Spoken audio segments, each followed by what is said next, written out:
let's apply the Clapeyron equation now to the solid-liquid boundary. Okay, so rewriting the Clapeyron equation, I'm going to start way up here to give myself plenty of room. dP by dt equals delta H, and now I'm going to say that's delta H of fusion divided by T fusion. Excuse me, now I'm just making a generic T so I can connect it to this T. So delta H fusion divided by T times delta V fusion. Okay, so the delta H of fusion is definitely greater than 0 because there's an increase in entropy when you go from a solid to a liquid. And the delta V of fusion for most things is greater than 0. So in other words, when you go from a solid to a liquid, the material usually expands because its liquid is less dense than its solid. Okay? And so what that means is you get a positive slope, right? Because we note that in this equation, right, it's dP by dt. So if delta H is a positive quantity and delta V is a positive quantity, dP by dt should be a positive slope. However, if we get a negative slope, delta H of fusion is still a positive quantity.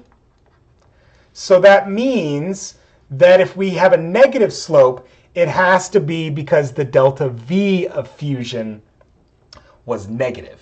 So that's how we can tell in our phase diagram what are the relative densities between the solid and liquid phase. All right? So in other words, delta V fusion equals the molar volume of the liquid minus the molar volume of the solid, right? Okay, so now continuing along here, so I'm going to collect like terms in this equation, and I'm going to say dP equals, so I'm going to multiply T over to this side, okay, delta H fusion divided by delta V fusion. And now we're going to keep the T's together because we're going to allow the fact that the temperature of fusion changes with changes in pressure. Okay? And so we're going to integrate both sides from condition 1 to condition 2. We're not going to make it final to initial.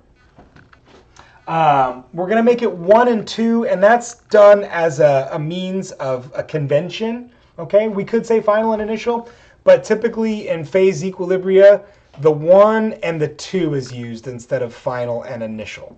Okay?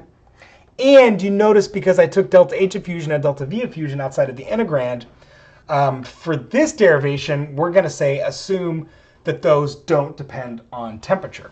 So assume delta H and delta V are not temp dependent.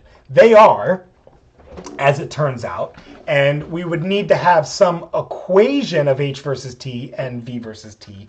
But in the derivation of this equation, those aren't going to be used. And in some conditions, this leads to not very much error at all.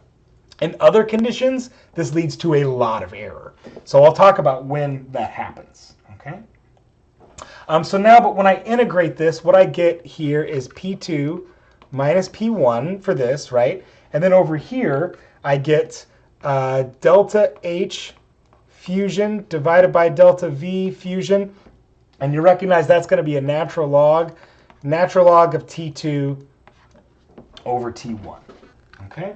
So now, and of course, to make this a useful equation, really it's going to be P2 equals P1 plus delta H of fusion divided by delta V of fusion times natural log of T2 over T1.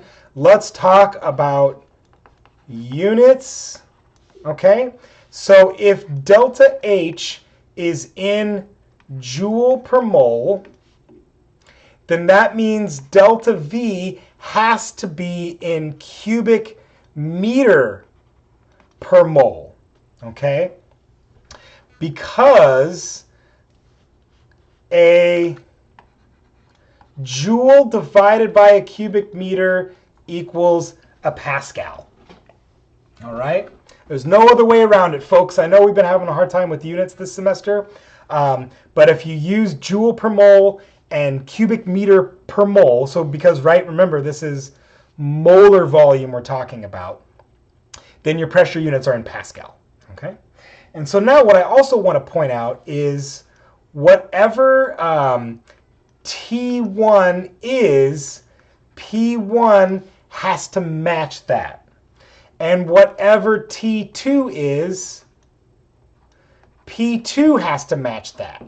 So if you recall in general chemistry, when you didn't use this equation, you actually used the solid or the liquid vapor equation. You would typically pick things that are known. So for example, if you want to calculate P2, you have to know, or you have to say, well, I want to know P2 at some T2, right? But now you have to plug in a P1 and a T1 into this equation, all right? So typically for P1 and T1, you could use the triple point. So you could say whatever T triple point is, then you would use the P triple point, all right? If, let's say, you use the normal fusion point, then you would actually use the normal pressure of the fusion point, which would be 101.325 Pascal. So it would be the normal, 1 bar standard pressure. Okay. So actually, I should erase P fuse and write that as P standard. Okay. So in other words, you have to, if you want to calculate, and as we'll see with our Igor exercise, if we want to use this equation, we have to supply known values for P1 and T1, and they have to correspond, right? They have to be some, data point along that boundary, okay? So now what about